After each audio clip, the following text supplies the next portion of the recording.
And good afternoon, everyone. Welcome to the third edition of Chime In Live. I said good afternoon already, right? To everyone out there in the world looking in. Today we are talking about marketing and distribution. I know as a creative myself, one of the biggest challenges that I have is I'm so excited. I write, I produce, and then what? After the film festival circuit, how do I make money with my film? And today I called on some friends of mine who are experts in the field in marketing and also distribution, especially throughout the Caribbean ecosystem and alternative markets. And we're just picking their brains, chiming in, seeing how we can better ourselves as independent creatives and put money in our pocket with our products. So today on our panel, we have Aaron and we have Rev. He said, call me Rev, so I'm calling him Rev. Welcome, guys, to Chime In Live. Good morning. Good afternoon, I should say.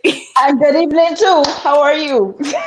I'm good. I am good, Aaron. Thank you so much for deciding to come on and share all your knowledge about marketing yourself as a filmmaker or as a creative in general. So just tell the people a little bit about who you are and how did you get to you being this amazing person?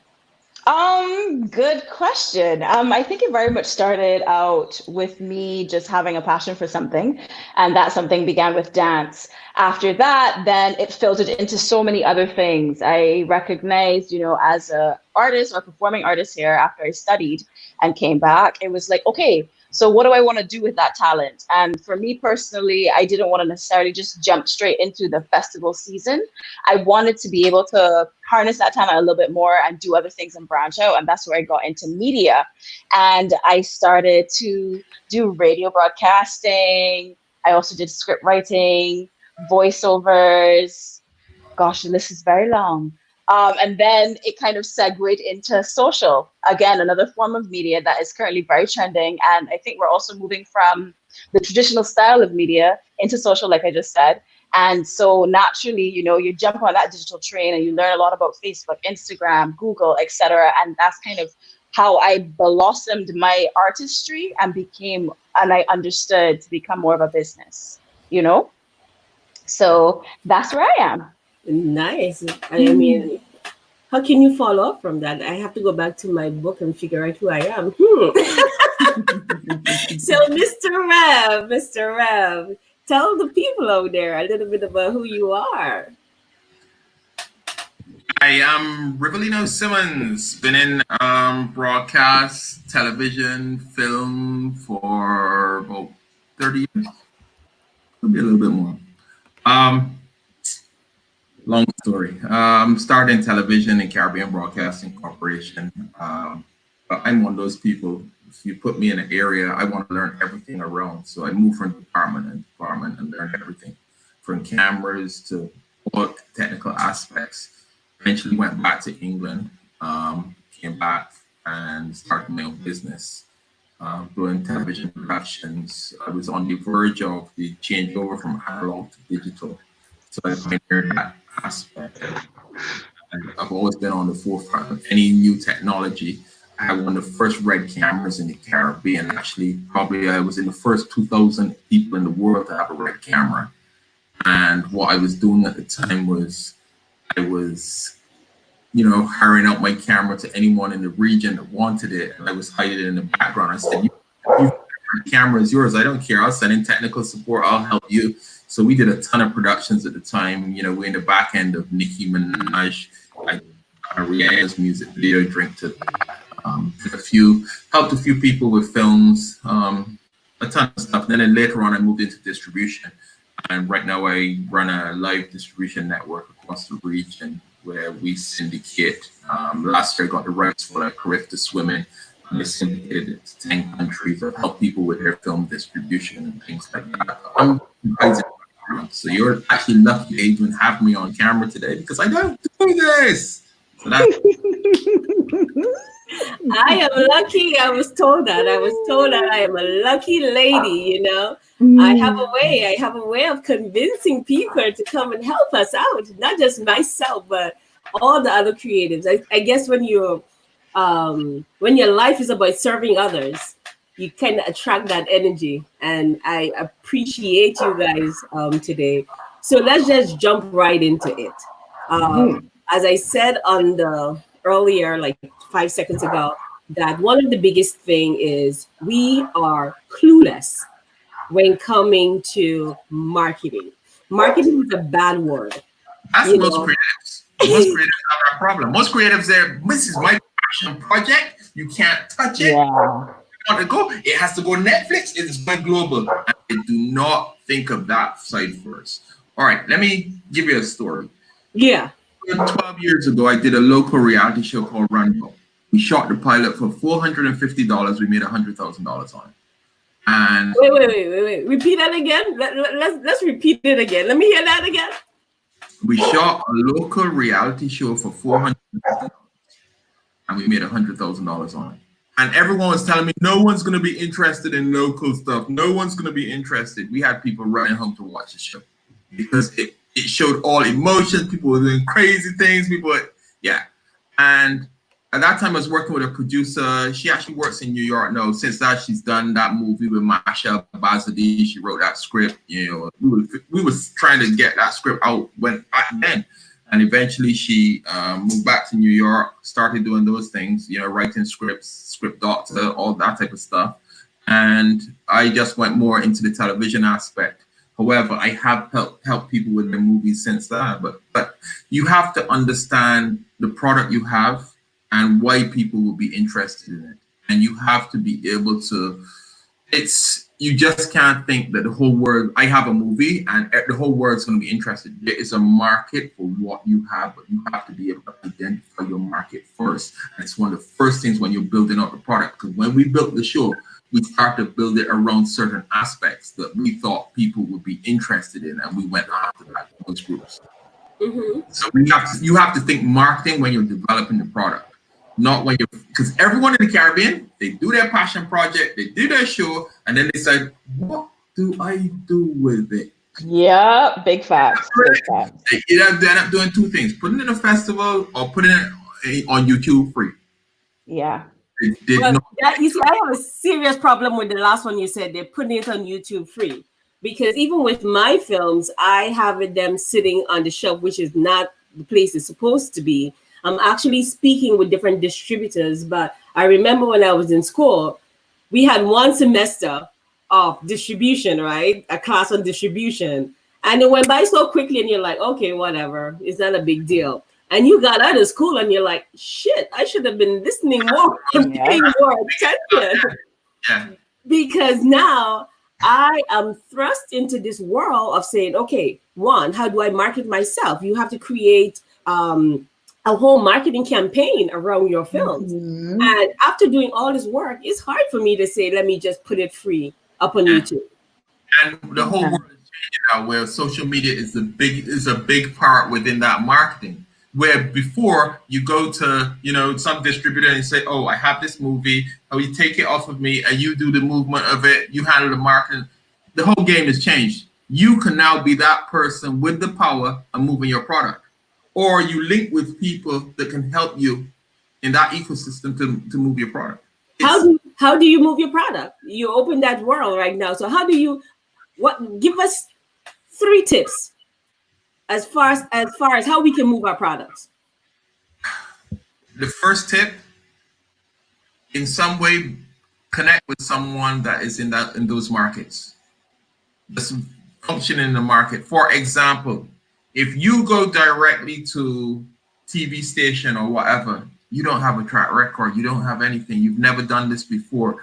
They see it more of a stress dealing with someone that's new to the game because their quality, they don't know, for example, a half an hour show is 6 minutes of commercial, therefore the content is supposed to be 24 minutes, then you separate, have your commercial breaks at a certain time. A 1 hour show is 48 minutes, 12 minutes in commercials. You have to know how many breaks. There are certain technical things you need to know. The easiest way in I always find is I find someone in the market, I partner with them, and I go in. How do I find someone? You see, this is where huge networking comes in.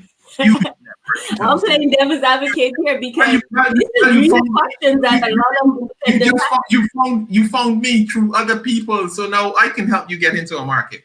That's an example. I give you another one. Last year I decided, okay, sports. I started doing a lot of sports, slow motion, volleyball. I have slow motion replay. I have graphics. I have all that elements. So I started getting into live sports.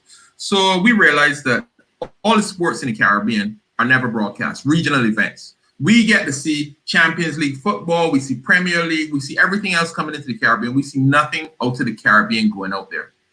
I decided to go after sports because it's one thing that if I go after, you know, I can have 13 countries interested in it. But you have to produce to a certain quality. You have to have the right distribution on the ground. You have to be aware of all the implications on the ground in each territory. Some countries are high definition. Some countries are standard definition. Some countries don't have the internet. You have to be aware of all the technical. That's why it's better to partner with someone that can take certain things off your hand. You as a producer, you can't handle all of those things. You need to start to partner. The key to this is partnering with the right people. I eventually got it out to 10 countries, and you know, it went really well. I just did Soca on the Line, a show where we had the top 17 Bajan acts, and we sent it across the region. We sent it to 10 countries live. Wow. And we got their Facebook and, you know, results. You know, it's sort of like TV6, no, TTT in Trinidad had 56,000 viewers. Channel 5 Belize on their Facebook had 22,000. And this is so you're having the numbers by going wide like this, you're aggregating the numbers that is needed for the international markets to start taking us seriously. Exactly. So what we're not even talking about the numbers that we're even watching live on TV. This is them putting it on their Facebook. So our numbers was times this really and truly. Because first of all, in that country, you had to know it was on Facebook through the station. So you have a choice there, watch it on the station, watch it on Facebook. So there are ways of getting it out there. And, you know, with the commercial content, you could do a syndication deal. Or you can do a deal where you have different commercials in different territories. Because most people used to look at distribution like this. Oh, I want one sponsor that's going to carry me across the region. That's not practical. Because a lot of brands are in every territory. It's better to have a different commercial in each territory. So they have to pay, and the fee is a lot more when you aggregate everything together. There are different ways you can do this. You do not have to think traditional. Everyone's thinking traditional. You do not have to go traditional.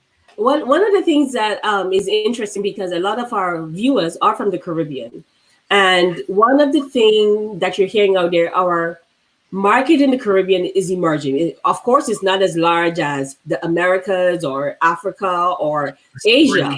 However, we do have a solid building market that people are producing a lot of content. It's just that accessibility to the content is becoming challenging. Again, you touched on the television stations and how expensive it was, and the buy-in deals and all these things, whereby creators were not getting a fee. Like I can't just walk into the station. I could walk into the station and give them my film. I would not get anything in return. But for the opportunities that is available in distribution throughout the Caribbean, I think, can we talk a little bit more on that? I know you were talking about what you're doing in syndicating across so many different countries. I'll give you an example like that with a film. I know a producer who did one movie in Barbados and ended up doing about 4 more after that. They came to me and said, look, my first movie, I sold it to the TV station. They paid me for it. After that first time, they said, we don't have a cent. We can't afford to purchase it. I said, you know, there's a different way of approaching this. Approach it in this manner. You go to the TV station and say, hey, I will give this movie to you, but not right now. I'll give it to you in 1 year from today. However, I need you to help me. I need you to market all over your TV station. This movie is in the cinema or on my mobile cinema, this point today, that point tomorrow, this point, wherever.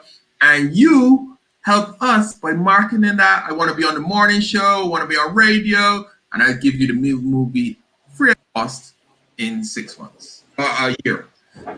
And they did it once, and they realized they had the cinema sold out for 6 weeks straight.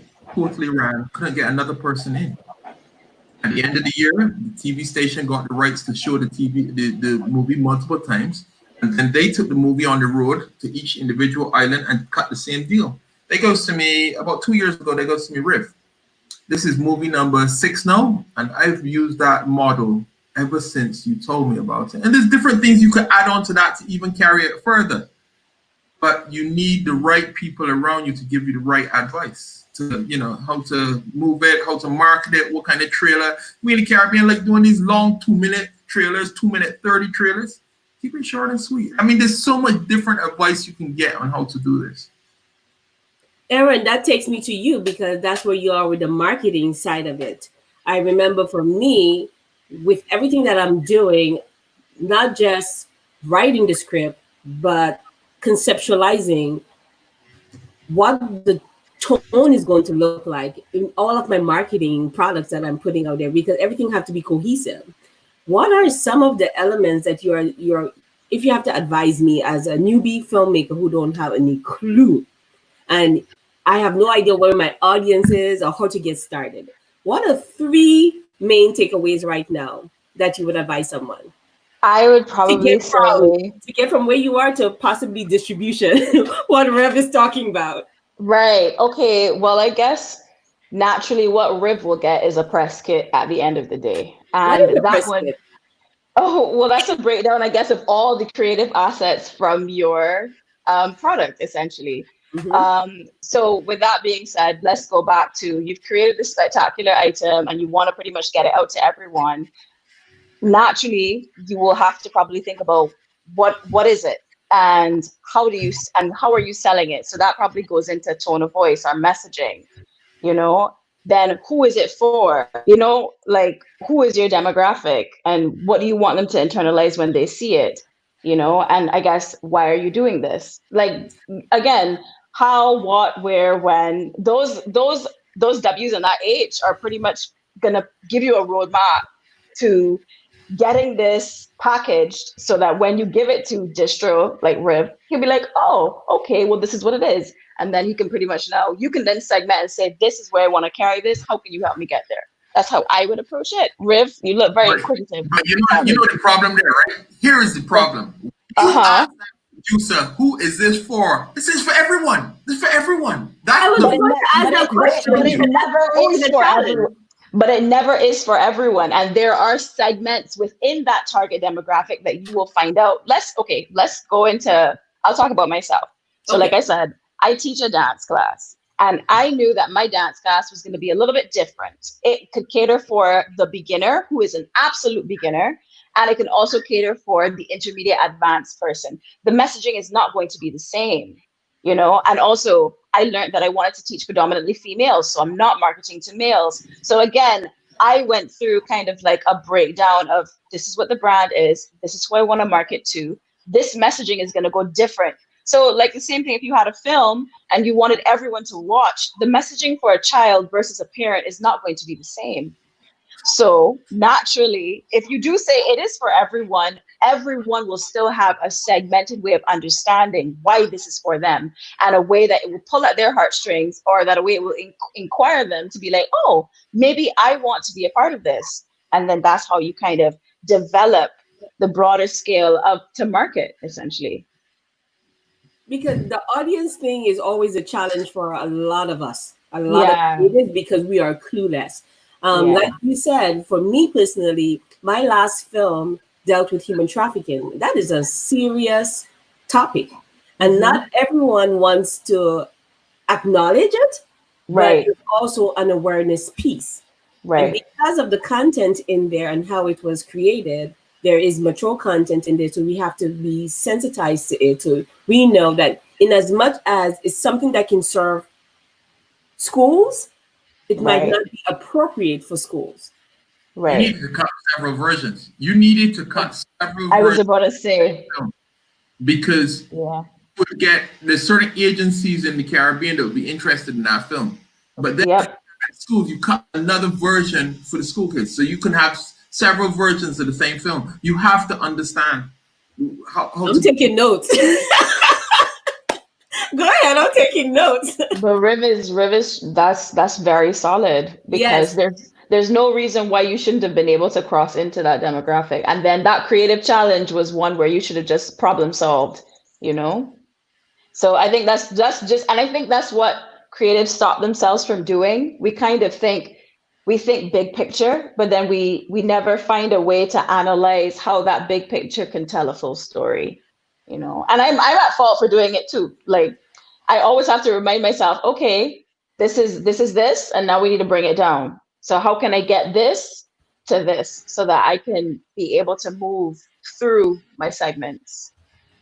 But you would identify your problem, but you never worked out how to deal with it. You said, well, it's my product and it's here and this is it. No, I have different versions of it. I have the kiddies version, I have the whatever version. Yeah. I'll have the TV version because that's different from the online version that you could have. I'd have about 3 versions of that, 4 versions of that film. Yeah. So you mentioned TV versus that of regular distribution. What are some of the things that you would include in a TV cut versus that of a TV cut can't have the cursing in it. It can't have certain things. You just have to be aware. And you have to be aware of the time that this is going to play on the station. Whether you're going after 10 o'clock in the night or you're going earlier, you're going prime time at 8. You just have to be aware of all those things. When you go to after that, you know, that TV program manager, you have to be aware of what you're going on, what you're going to say to them, and how to move that product. I agree. I totally agree. And I'm just playing devil's advocate a lot right now because I'm also putting myself in the mind of a lot of creatives looking on. And you're finding, as we said earlier, the easiest thing is just to put it on YouTube. But even then, there are certain things that you also have to take into consideration. We haven't even touched on music rights, and we haven't touched on a lot of things that is in the film as far as locations, signages, and all these things. What are the challenges from both a marketing perspective and also from a distribution perspective that would prevent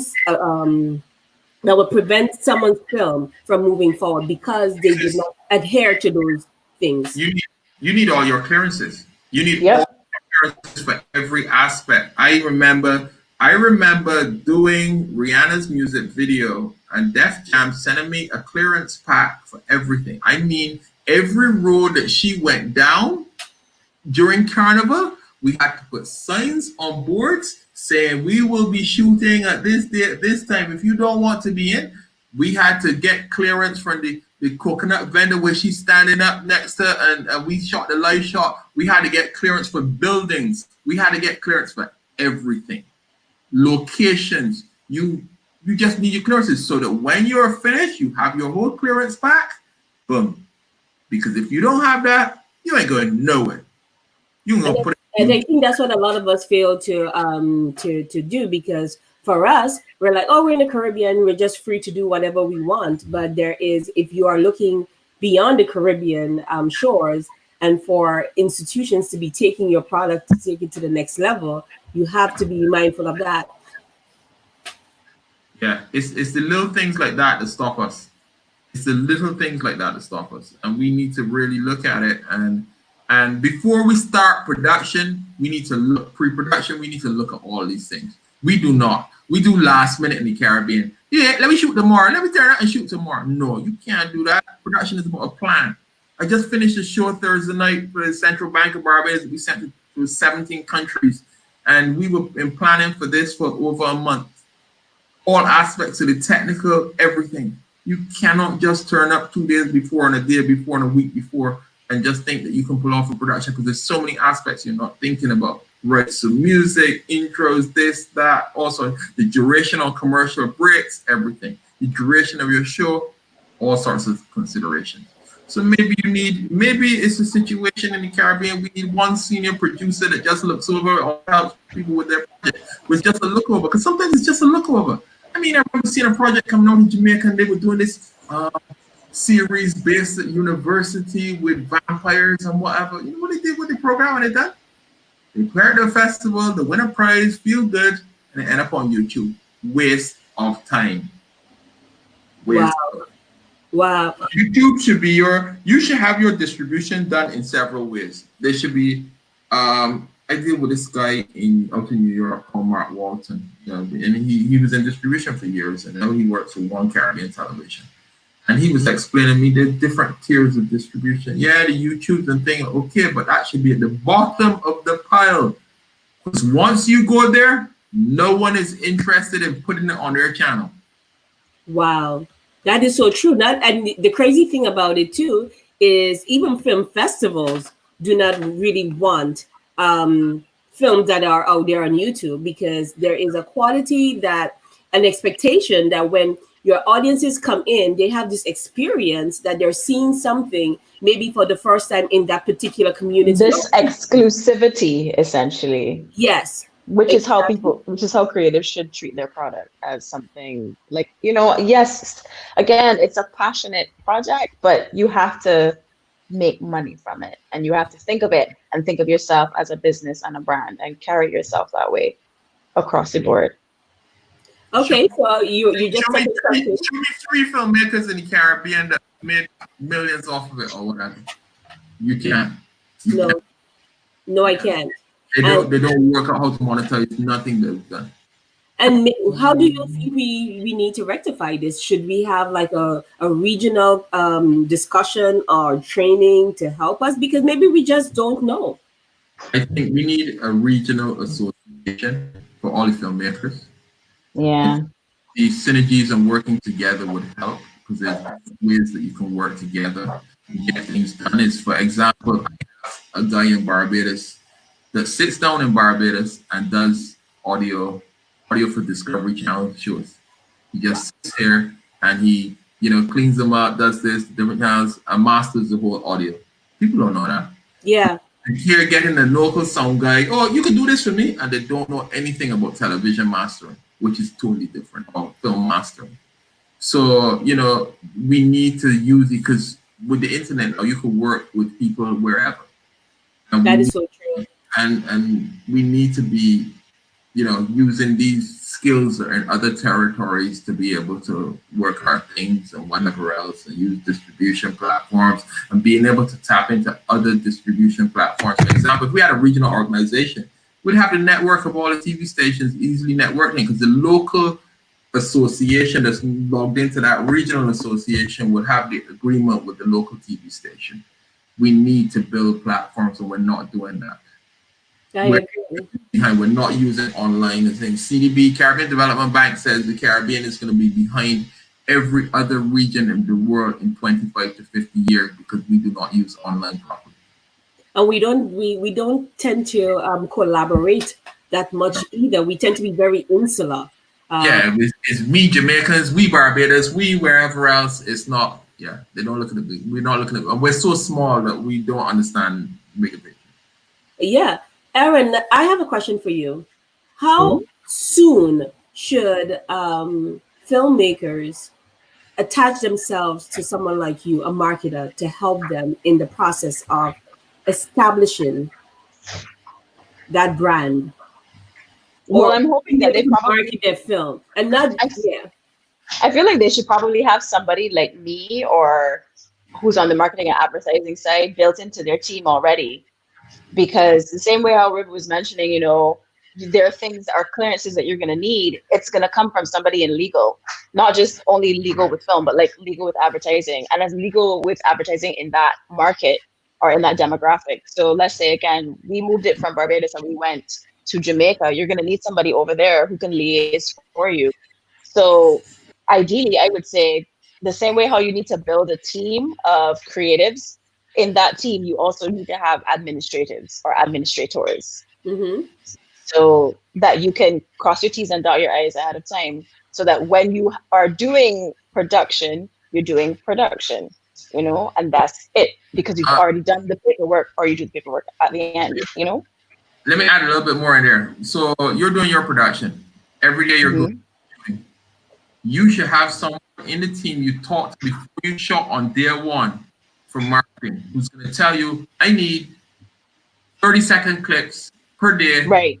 photographs every day of what you're shooting, a little clip of the actor saying a little funny thing on set. Yep. So that you're building the hype as you're in production or in post-production. You're throwing these things out there, building to the premiere of the movie. It's Exactly. It's just you come in with your trailer and putting it out there. You trickle feed the audience. You trickle pieces, little pieces. When they're shooting important scenes, the car crash, the murder, XYZ, you got little things you're throwing out there. Yeah. Which we consider as behind the scenes. XYZ and that. XYZ, you seen it. Yeah. No, this is brilliant advice, because you're absolutely right. A lot of us don't do that. I could attest to that. I was so caught up in when I started my own film, I was so caught up in the act of doing it. And because my team was so small at the time on the ground, right? You're like, oh my God, we're wearing multiple hats. So I could realize the mistakes that I made, and I could advise other people just the same, not to make those same mistakes. And that's why we're having conversations like these. But where I learned that was internationally. It was working with international movies, commercials, music videos. That's where I learned this. Because I saw that they sent out someone, or they had someone especially dealing with that, taking a few photographs, a little production assistant on the side, and their role was a few videos every day. And we put them in a group and group them out. So we can feed them. They have someone assigned to that. It could be a lonely little PA that, just coming on set. People. Yeah. The behind the scenes is critical. Exactly. Exactly. Because you could tell a different story with behind the scenes and put all those pieces together, create a 30-minute show behind the scenes to the video and talking about it and what's in the backstory. Yeah. And again, that marketing tools. Yeah. Leslie-Ann from Trinidad, she's saying that persons not in the film industry love the behind the scenes content, and which is so true. And that is something that can just really take you from zero to, and really gain that audience traction that you're looking for to start monetizing into something different. I think also too, it gives the person exactly what behind the scenes means, like a sneak peek or a preview, and it makes them feel like they're a part of a bigger picture.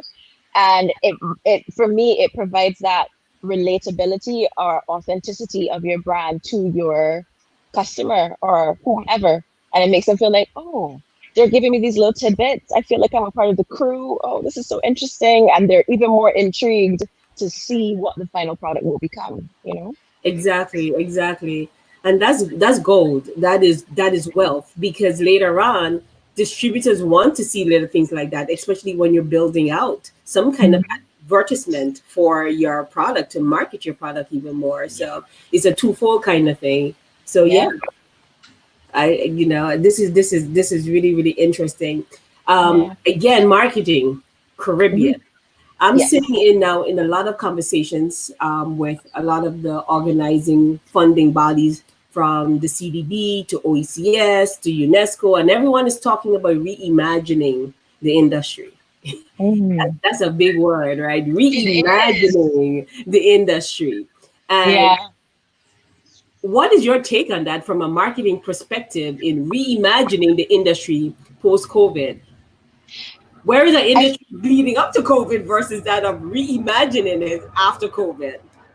I think that's a really interesting way of saying or pushing us to step out of our comfort zones and to think bigger. Essentially, like, what Riv was saying, I love how his mind developed to a next level when he started working with persons internationally.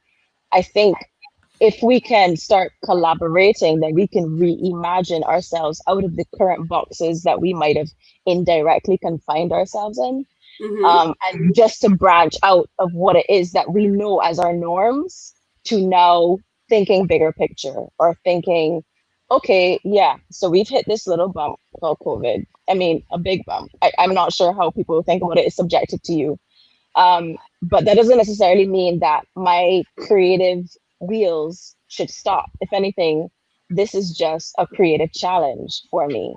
And how can I reignite or find a way to change or adapt what I'm doing right now for the next tier of my career, Yeah, I agree. Rev, you about to say something? Yeah, I wasn't gonna mention this here, but I guess going down lines where I'm playing with. All right, in 3 months, I'm about to launch a IP Tech TV app for the region. I wasn't gonna talk about this. I really wasn't. I know you were not. I told you I have that charm. I can pull it out from you. What we're gonna offer to a lot of filmmakers or even organizations. For example, if you have a festival, we'll put you on the platform at zero cost. You can even earn all of your pay-per-view revenue directly to you. Because I have to find a way to market to eyes to come in and to one point for all this Caribbean content. We have about 60 channels on board already with the whole IPTV thing. A lot of international, but we have regional ones as well. But we're looking at films and everything else because they're built out within it like a Netflix version. And we want to do it on the same base rate of Netflix. However, we want the filmmakers to have a platform they can earn cash directly, which isn't possible out there without someone taking too much of your money. That's important. That's important. Yeah. Quite often we don't think about the revenue aspect for the filmmakers because we put out so much out of pocket.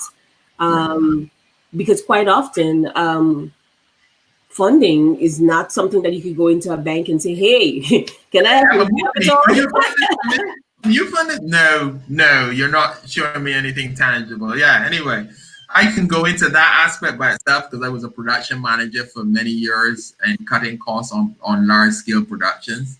And there's ways to cut your production costs considerably. And you wouldn't, simple thing like water on set and you just having a cooler and putting ice and water in it cuts a few $100s sometimes a day. Yep. I'm doing a shoot and we were burning water like rather nothing. than the bottled waters, exactly. Yeah. There's so many different little things to cut costs on productions, but it's we gotta look different. And the problem is, I can be honest, we got too many old heads in positions in the Caribbean, and no young creative thinkers that understand technology and whatever else, and they just have no clue about technology. I've been trying to explain to someone of a TV station something recently, and they could not grasp it at all. I'm saying, I'm wasting my time. I'm not even sending them a proposal. It's a waste of time. They do not understand where the technology is going, and that's why they're not moving and they're not moving and stagnant. If you don't understand the technology, you're wasting your time. Move out the game. And we have this thing in the Caribbean, I'll be honest too, about having pieces of paper. You know that Microsoft, Google, Apple, you do not need anything to step into those organizations. Once you have an understanding of technology and you can do the job, they'll hire you. It's a different ball game. Quentin Tarantino, he worked in a video store. He worked in a video store and that's the difference. But in the Caribbean, a man working in a video store, you put your money behind to make big movies? No, never. And that's what we don't understand. We're not getting it. Erin, you want to say something? You're like, I'm signing off on that. I was just championing that because I just feel the exact same way, especially being a young creative and going into rooms. And I feel like, there are certain moments where I literally have to remind myself, this is not this is not a pissing contest, Erin. You are actually good at what you do. And if this door is not open, another one will. Okay.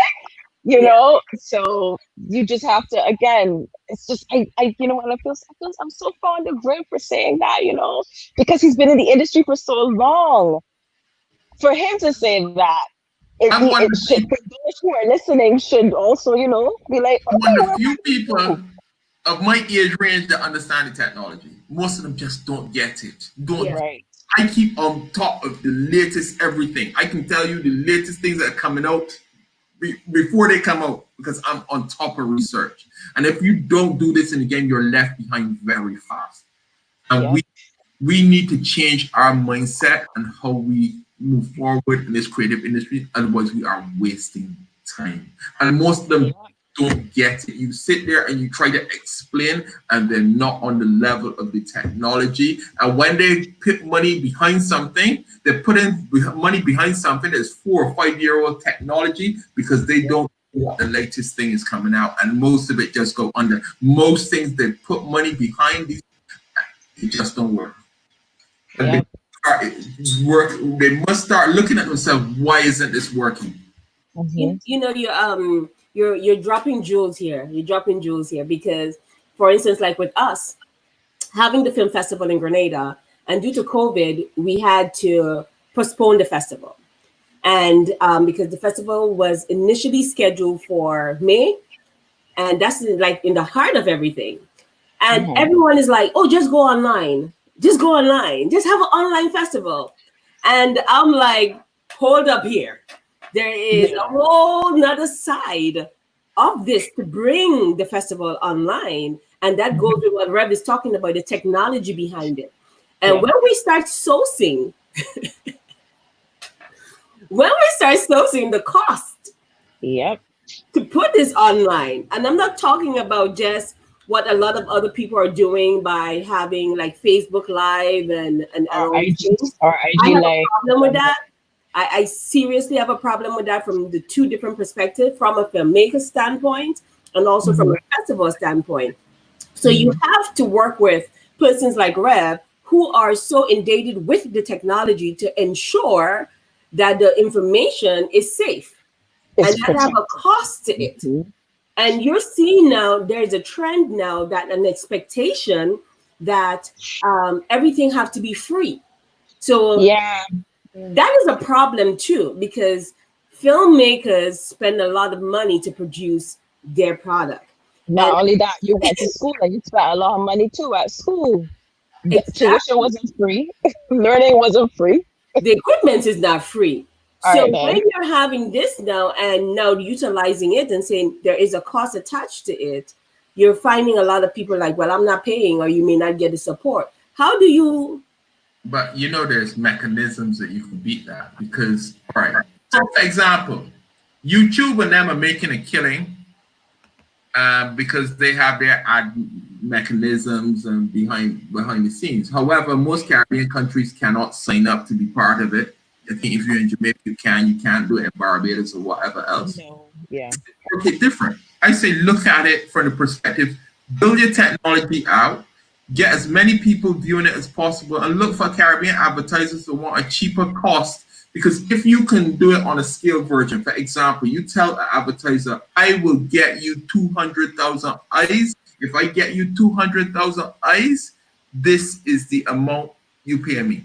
If it's less, you can do it on a scale version. So it looks, oh, that's not much money. That's not much money. You can do it in different ways in attracting advertisers. I'm currently working on a project across 50 nations in Africa. And we're dealing with 1 billion people. I can't even talk much of this on NDA. But what I'm trying to say is we have to look different ways of getting the eyeballs that we need. So Rev, how does someone get more so on the distribution side, similar to what you're doing, as opposed to, because there are so many different tracks in the whole film industry. The distribution side is hard. It's contacts. It's who you know. It takes you years to get this. It takes you years of working with people knowing you. It's gone to a stage now. I call someone in the UK. That's how I got my Africa contact. And I called someone in the UK, and they've been working with them for like 20 years, flying all over the world, doing all sorts of high-level production. I can't even call it the level of production that they work on and give it away. And they go to me, oh, I need to talk with this guy. Just give him a call. This is his number. But once you've worked with people at a certain level in this business, other people will network you into them because they trust you. They say you're on this level. You're not in this. You're not going to disappoint or make them look bad. So pass on your number or call them for you and say, hey, I got Rivelino who wants to talk to you. So I don't have a problem getting through the door now. But to start to get in there, this is near 30 years of experience of working with TV stations, giving away product free to TV stations, working with them in different advertising ways of different ways of advertising and getting in there. I work with so many TV stations. I give them product for free, but I'm making my money on the other side. And I tell them straight, I don't need a cent from you. Mm-hmm. Platform. You win because you get content. I win because I'm getting my money from the person that wanted this message out there. So I don't look to I don't look to double dip. I don't look to make money on this side and make money on this side. You have to be fair, talk openly with these people. When you talk openly with them, they'll work with you. I say, listen, what amount of money you're playing with, what's realistic? Because here's what's realistic. A TV station in the Caribbean would on average pay what, $250 US to get a US movie. For a film producer in the Caribbean, that is rubbish money because you're not looking at your costs. You may have spent $10,000 to do that thing. But you know what? You're looking at it in the right way. I used to work with this guy, Rob Whitehouse. He's based in the UK now. He's financed movies to the tune of 100 million, whatever else. He used to run an offshore company out of Barbados, a film distribution company. And he goes to me, you know how TV really works? All right, look at Days of Our Lives. Days of Our Lives will sell you that show for $250 an episode. Let's see that. And they syndicate it in 1,000 TV markets. How much money are they making? 250,000 US per episode. You have to look at the volume and try to get in as many markets as possible. That's what we don't look to do. Yeah. We produce a product and expect one TV station to finance the cost, or one market, or one cinema to finance the cost. We cannot look at it that way. Because when you walk into a cinema as a new producer, you know what they're going to tell you, and this is a fact in the Caribbean. They're going to tell you, let's do a revenue share. 75.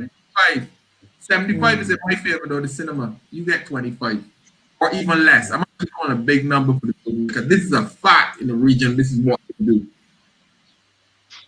So you have to come creative. And me now, I come creative like this. I'll say, okay. I'll do my premiere there because I want the red carpet to look nice. I'm moving it around from school to school to school. That way I get the concessions.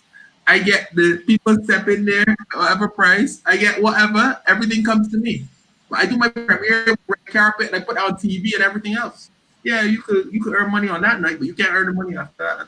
We have to start thinking like this, and we're not thinking like this current. I mean, you are dropping jewels, and a lot of young creatives think that we know it all, especially this era, like everything is so quick, but experiences tells a lot just the same.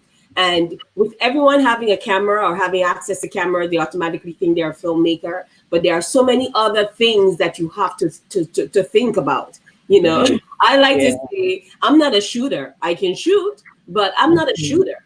I have no desire to be a shooter. You understand me? But I am trying now to establish myself on the business side of this industry because it is very critical. The technology changes, the demands changes, but the business remains consistent. And without that knowledge, I think we are just dooming ourselves for problems. Yes, we are, because we got all these youngsters coming out shooting their own things in their corner or their block and stuff like that, and they're not concentrating on things like audio. And if they just work on a little audio, they can sell it to their local TV station. There was a show came out in Barbados where the guys on the block were shooting this thing, and all the program manager was telling me is if they would only do the audio correctly and a little less cursing, work around that, she would put it on TV. And she didn't have a clue how to monetize what, but they were loving it and going out there, and they had no plan. They were just ad-libbing on the spot every episode. Creatives are good at doing that, boy. We really are. We are. And I'm putting myself in there. We are, That's why they call us creatives, I think. Yeah. And I mean, even I, again, using myself as an example, aside from marketing and, hosting a dance class, and even when I decided at the end of my classes I wanted to record, I learned that, hey, you can't just shoot without thinking. You have to actually go in with an idea of what you want this to look like, sound like, soundscape. Again, going back into royalty music, whether it's royalty free, what am I going to use? How do I want the edit to look? You know, which parts of the full, I want to say image, do I want something to come forward, back? Do I want talking involved? Do I need to make sure I have a mic on myself? You know, do I want there to be a boom? It's like, there's so many things that you have to think about, that it would be so great if you either networked with somebody, liaised and put somebody on your team, or made sure that you did your own due diligence and educated yourself accordingly. You know, I feel like that's how you move forward. And if you want to grow, then these are the things you need to do. You need to challenge yourself, get into a space where you are creatively challenging yourself every single time you put out a product, and take yourself seriously. I'll give you another one. So one of our problems in the region is we will stay in the region, we'll have funding money, and we'll bring someone in from the US to be a consultant. And they don't understand our market, they don't understand anything about it. It will not work for us. I'll give you another example. I know someone that spent $1 million on a movie, then put it in foreign companies' hands to distribute, and they did it. You see the Tyler Perry model? Tyler Perry was a genius, or is a genius. He is. He is. I've been, oh, anyway, let me not go into that.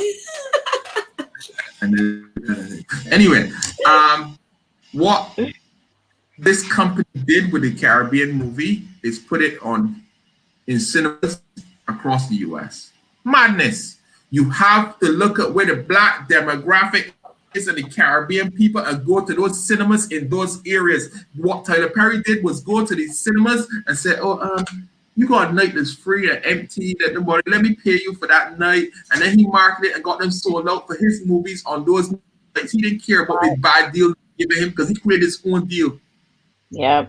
This is what we don't understand. We have to understand the market and who we're going to. We cannot sell our Caribbean movie to everybody, and that's the consultant just wanted money because they were getting money out of this organization's hands for marketing. So the more cinemas they went in, they looked back and they got more money, but they didn't understand the movie. So the movie failed on a level because they just sent it everywhere. Rather than going to the areas with the high Caribbean demographics and people will ram that cinema.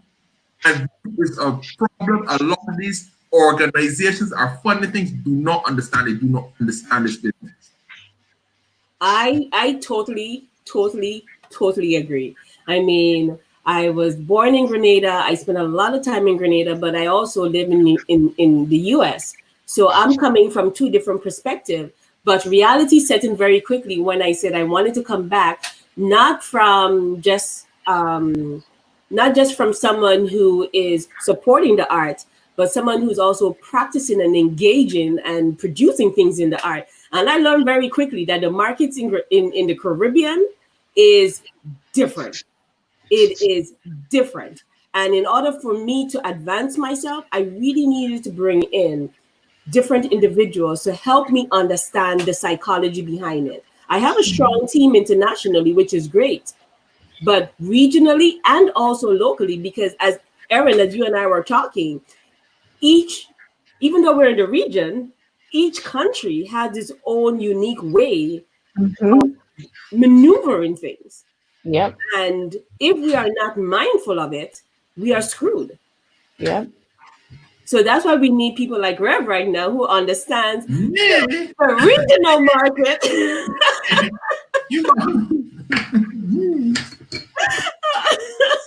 The regional market to kind of drop the bombs and drop the jewels on us to teach us the right way. Erin, I can't believe the hour is flying up so quickly. I mean, we're like 54. We have like 6 minutes. I want to say for a man who's behind the scenes a lot, you got a lot to say though, right? I know, right? I go in my head. I really don't say it. I hide and don't really say much, and I just continue doing my thing. I'm just fed up seeing what everyone's doing around me, and they're throwing money at it, and it's failing time and time again in different fashions. So I just kept on my path, and I don't let them distract me from what I'm doing because. It is sometimes say like, shall I go for that grant money and XYZ? But then they can try and send me down this path that I really don't want to go. So I just And that's always the big challenge.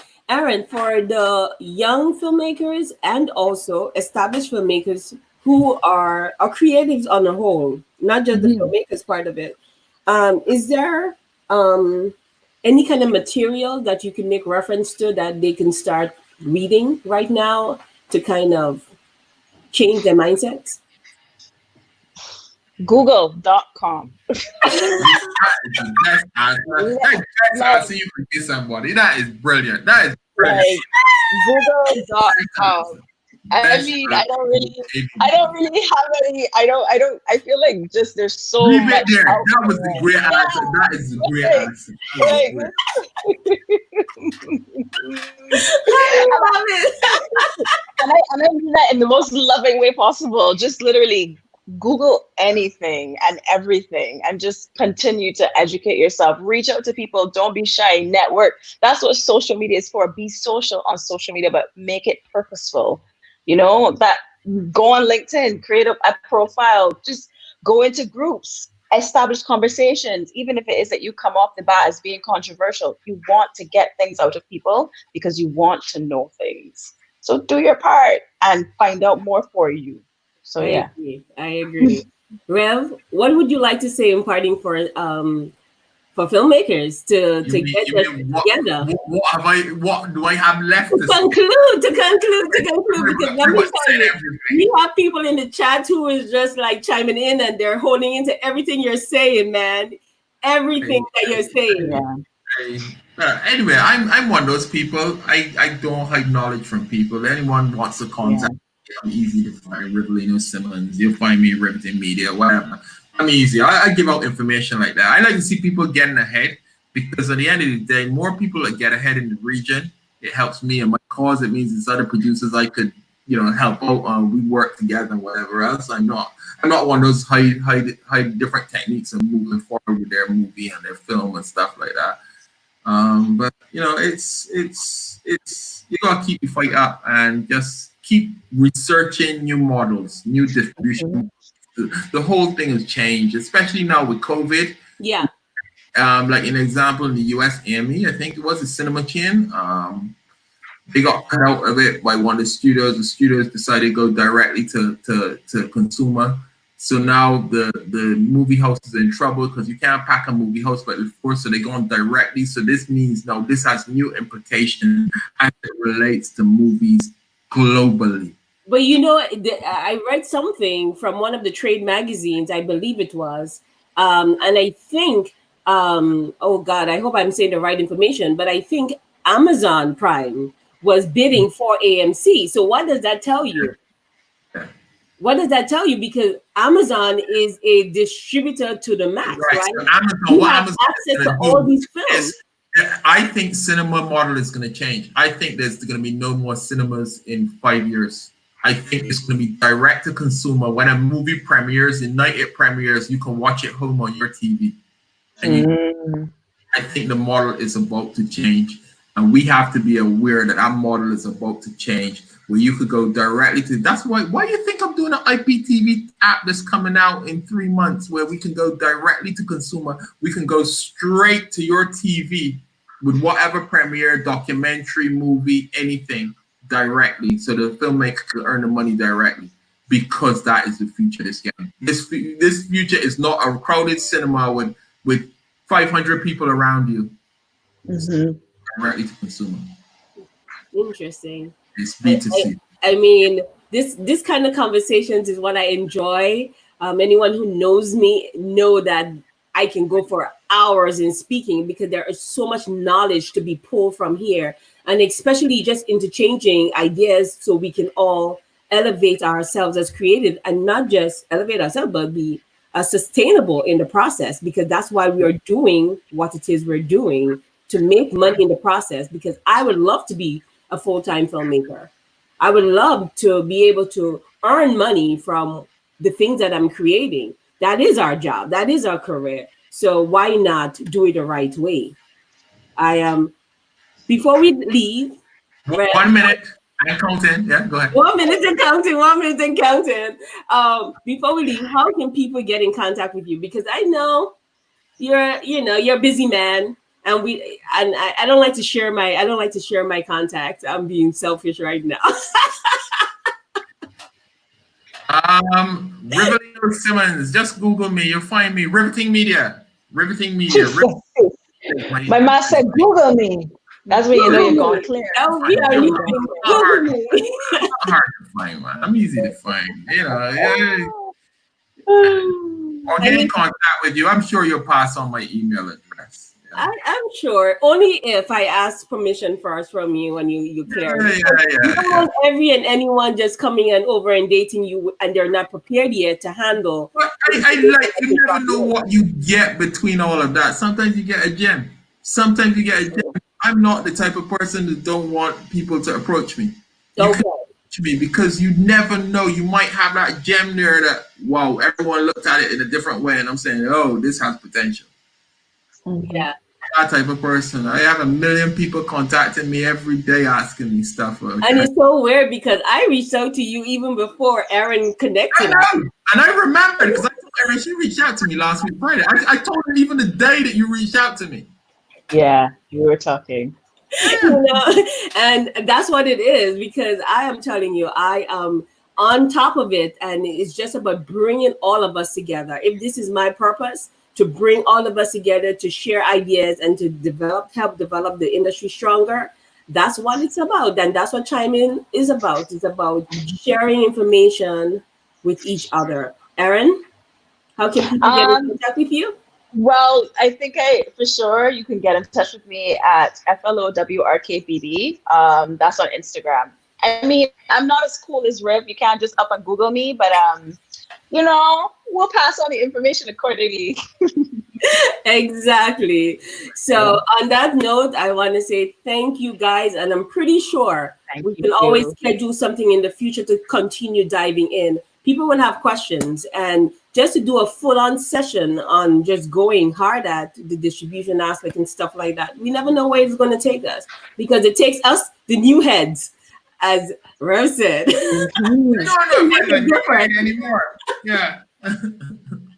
You know, so on that note, I just want to say thank you everyone out there in the virtual world for taking this hour with us to just chiming in and just receiving all this information in helping us enhance the cinema in the Caribbean region. And if you would like to collaborate with us, we are not strangers. Reach out to us. We're more than welcome to sharing the knowledge that we have. And I'll be in Barbados soon. When you told me in August? You told me in August? So I'll be in Barbados in August. I'll be on the first plane that's leaving New York to Barbados to come and just bless your heart in your presence. So on that note, I want to say thank you again. And thank you too. Good evening. Let's see how I can always start, but I'm not sure how it's ending. I have a nice little outro.